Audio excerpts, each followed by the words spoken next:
To your kids. Don't lie to your kids. Randy Goldstein.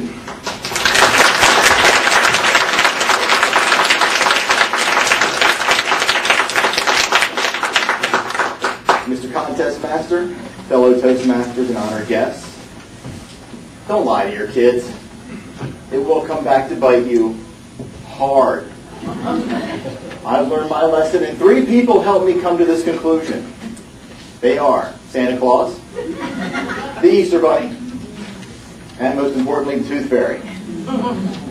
The Santa Claus puts you in a great position of power. I remember when my son was 2 years old, he'd done his first bad thing. And I said, "Did you do this?" And he said, "No, I didn't do it." He told me his first lie. I said, "Okay." Picked up my BlackBerry and I said, "I'm going to email Santa Claus right now. He will tell me if you did that bad thing." I said, "Okay." "Okay, don't email Santa Claus, I'm sorry." I said, "That's okay." I got down on one knee and with one arm put my arm around him and high-fived my wife with the other arm. Because I knew what leverage this had. I said, "Listen, Santa Claus is watching you all the time. You've got to get your black belt in karate. You've got to do all your homework. You've got to eat all your dinner. You've got to keep your room clean. Never talk back to mommy and daddy and listen to us." He said, okay, I'll remember." The victory. Well, a few years later, Christmas time came around and he said, "Dad, I'm asking Santa Claus for a robot." I said, "What, one of those toy robots that are in Target that are very affordable?" He said, "No, I want a robot, a live robot that I can play with." I said, "Well, you're not going to get a robot."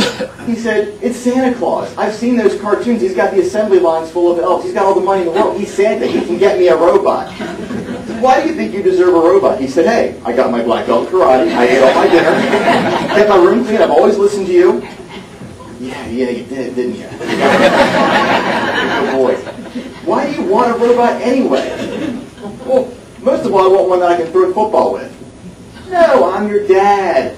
I'll throw the football with you." I said, "Dad, you throw like a girl." Ouch. Now, December 23rd rolls around. December 23rd rolls around. We go to see Santa Claus. My daughter, our beautiful little 4-year-old daughter, has her list that we've approved on this December 23rd. She goes and sits on Santa's lap, drops the list, and starts rattling off things that she wants. Over and over and over, and Santa Claus is just, "Okay, sure, yeah, okay, good girl." She gets down and walks off, and I said, "Did you give Santa your list that we gave you?" And she said, "Nope, I gave him a whole new list." Swinging her hips.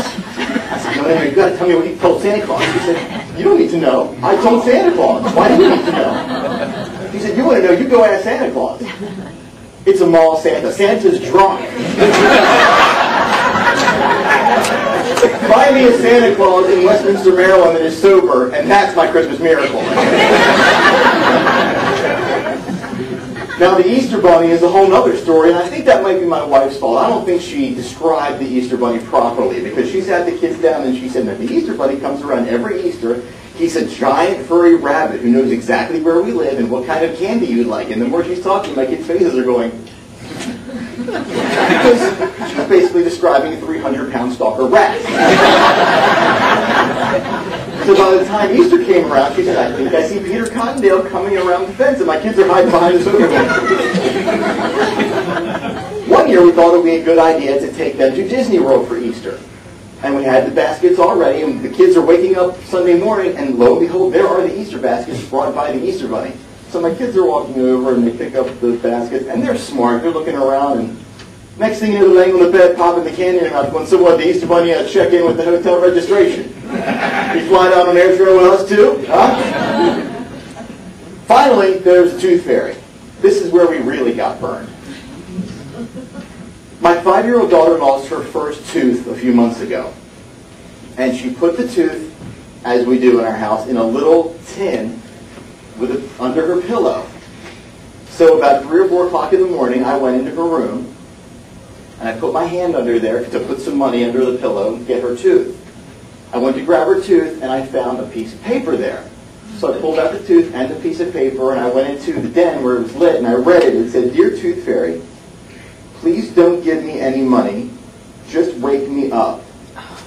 I don't care how late it is, just wake me up.